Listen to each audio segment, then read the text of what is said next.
Hello दोस्तों, नमस्कार, सत श्री अकाल, प्रणाम। दोस्तों, आज हम बात करेंगे देश में बढ़ती हुई महंगाई के ऊपर चर्चा करेंगे। 2014 में भारतीय जनता पार्टी के हाथ में देश की कमान गई। क्या कभी किसी भारतीय जनता पार्टी के सपोर्टर ने ऐसा सोचा कि 2014 के बाद में देश में ऐसी क्या वस्तु है, ऐसी क्या चीज़ है जो सस्ती हुई, जिसको लेकर के हम दुनिया भर के प्रोपोगंडा फैलाए। कांग्रेस का जब श्री मनमोहन सिंह जी देश के प्रधानमंत्री होते थे, उनके हाथ में देश की कमान थी। तो दोस्तों, पेट्रोल, डीजल, गैस सिलेंडर, रोज़मर्रा की चीज़ें, दाल, सरसों तेल, XYZ कोई भी घरेलू उत्पादन, सब्जी भाजी। एक बार प्याज के ऊपर बहुत बड़ा हंगामा हुआ था, कांग्रेस की सरकार होती थी, बहुत तगड़ा हंगामा हुआ था। तो ऐसा देश के सामने, देश की जनता के सामने ऐसा माहौल बनाया गया कि ये जितनी महंगाई है, जितना भ्रष्टाचार है, जितने भ्रष्टाचारी हैं वो सब कांग्रेस में हैं, और जो महंगाई बढ़ा रहे हैं वो कांग्रेस की वजह से बढ़ रही है, जबकि ऐसा नहीं था। उन्होंने भी अपने लेवल पे महंगाई कम करने के लिए खूब प्रयास किए होंगे, लेकिन किसी व्यक्ति विशेष या किसी एक पूंजीपति को कमाने के लिए महंगाई के लिए छूट नहीं दी उन्होंने।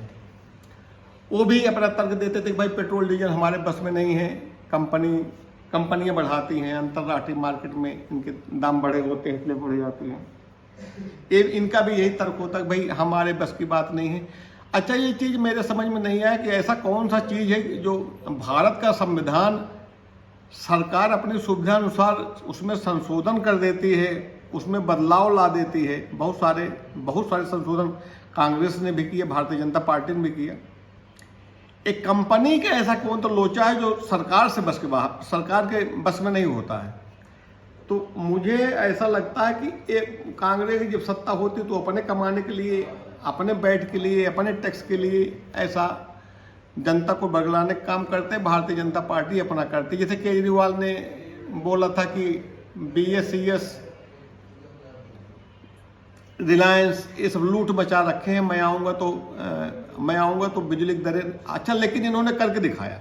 200 यूनिट तक फ्री, वो जनता के सब्सिडी के जनता के टैक्स के पैसे से सब्सिडी दी जा रही है, या 200 यूनिट तक फ्री दे रहे हैं, तो उसकी भरपाई सरकार कर रही है। लेकिन उसका फायदा डायरेक्ट जनता को हो रहा है, उसका बेनिफिट डायरेक्ट जनता को मिल रहा है।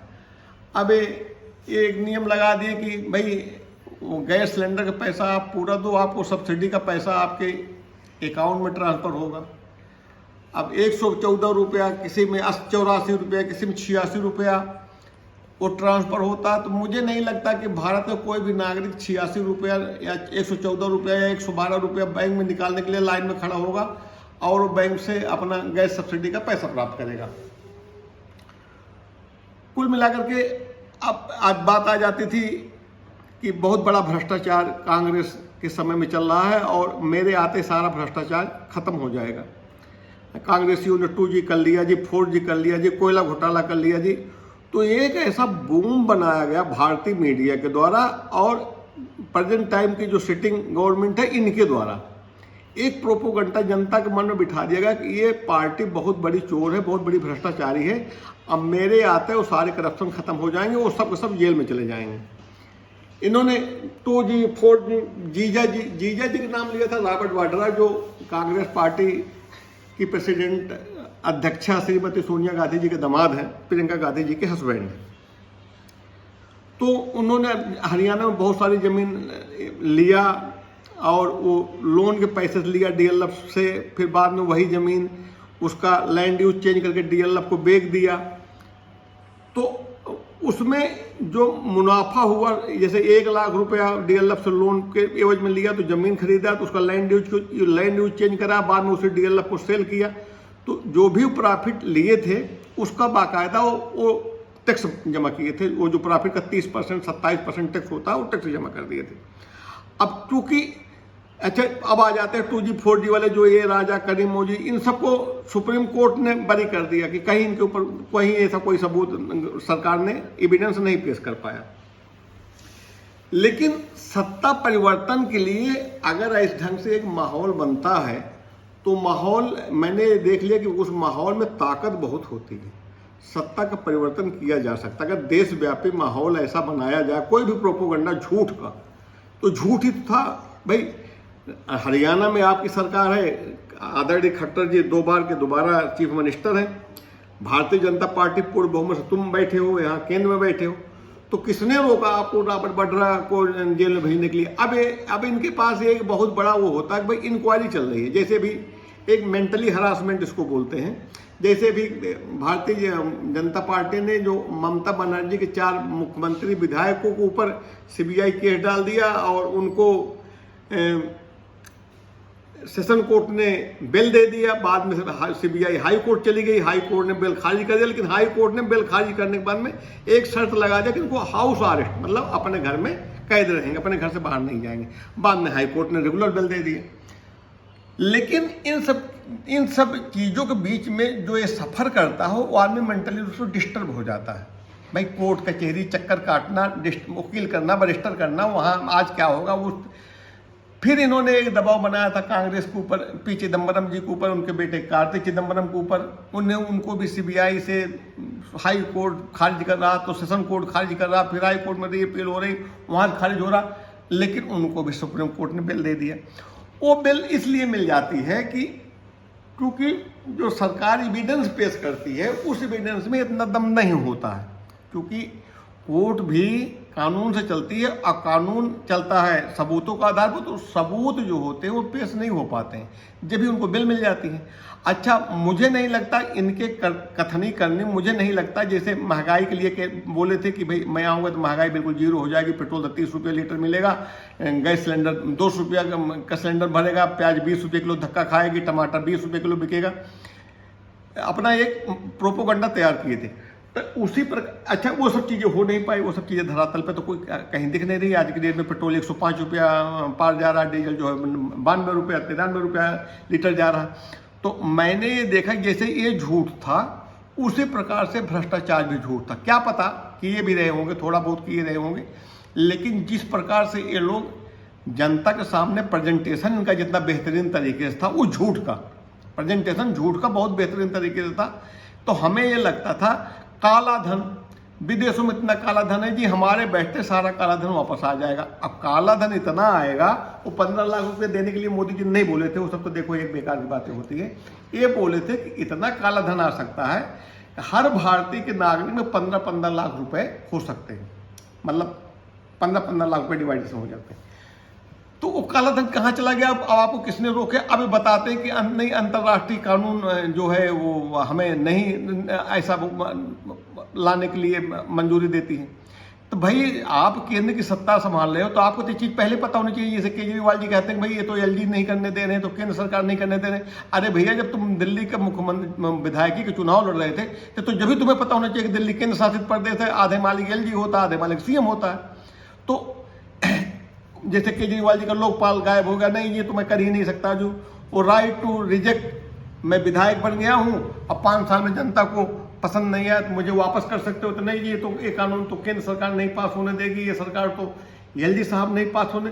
तो भैया तुम अनपढ़ गवार तो थे नहीं, तुम IRS अफसर थे, और हम तो एक साधारण आदमी है। मुझे तो ए से लेकर जेड तक राजनीति के बारे में नहीं पता, लेकिन मुझे इतना पता कि दिल्ली में जब LG मालिक है, दिल्ली का एक केंद्र शासित प्रदेश है, इसमें बहुत सारे पावर मुख्यमंत्री जी को नहीं होते। मुख्यमंत्री जी को कोई भी काम करने के लिए केंद्र सरकार से या LG साहब को संस्तुति लेनी पड़ती है।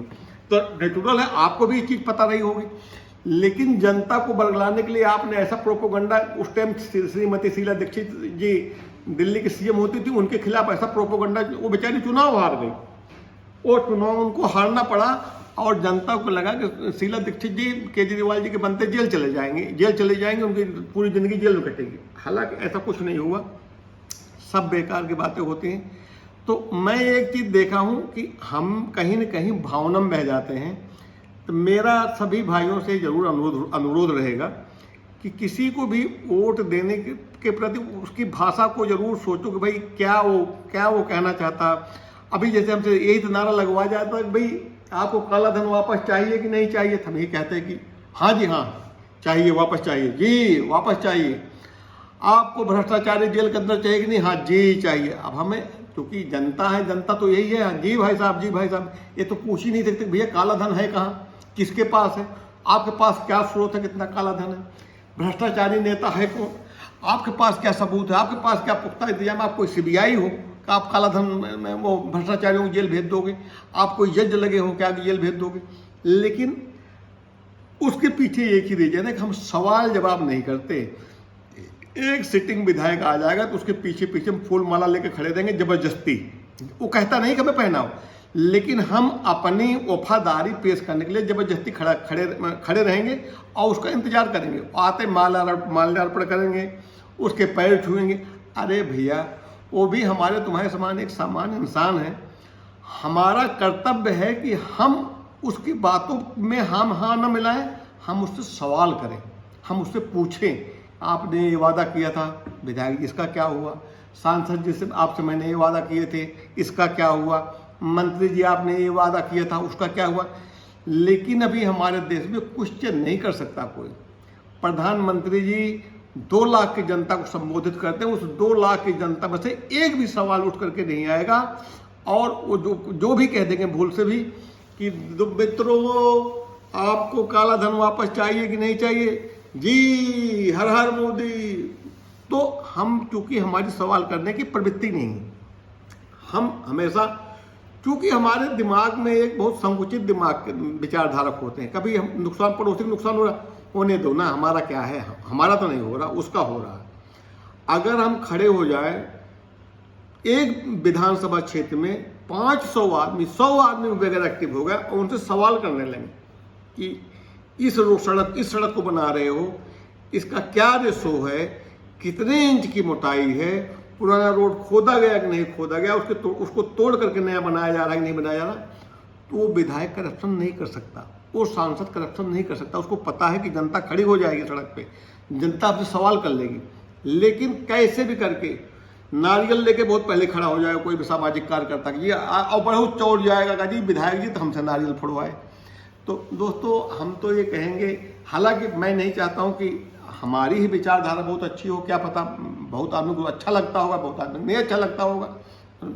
देश स्वतंत्र है, इसी को लोकतंत्र बोलते हैं, जो मैं कहूँ वही अच्छा, दुनिया गलत, ये भी इसका भी मैं समर्थन नहीं करता हूँ। लेकिन मैं ये जरूर चाहता हूँ कि सवाल करने की प्रवृत्ति होनी चाहिए। क्या पता मैं भी अच्छा नहीं बोल रहा हूँ तो मुझे भी आप कमेंट कर सकते हो कि नहीं जी तो आप ऐसा गलत बोल रहे थे, एक चीज़ तो ऐसी होनी चाहिए थी।